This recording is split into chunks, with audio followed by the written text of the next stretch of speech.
මතකයන් යනු හරි පුදුම දෙයකි. සමහර මතකයන් අපව ජීවත් කරයි. සමහර මතකයන් අපව ජීවත්වීමට නොදී මරා දමයි.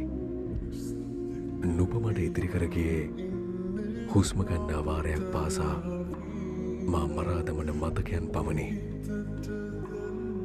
සමුගැනීම මෙතරම් වේදනාකාරී බව දැන සිටියා නම් අපේ හමුවීම අහම්බයක් ලෙසවත් සිදු නොවන්න මම ප්‍රාර්ථනා කරන්න තිබුණා.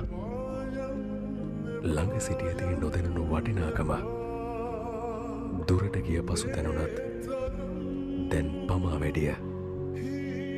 පොරොන්දු කඩ කළ නුඹට වඩා ඒ බොරු පොරොන්දු විශ්වාස කළ මම මටම දොස් පවරමි.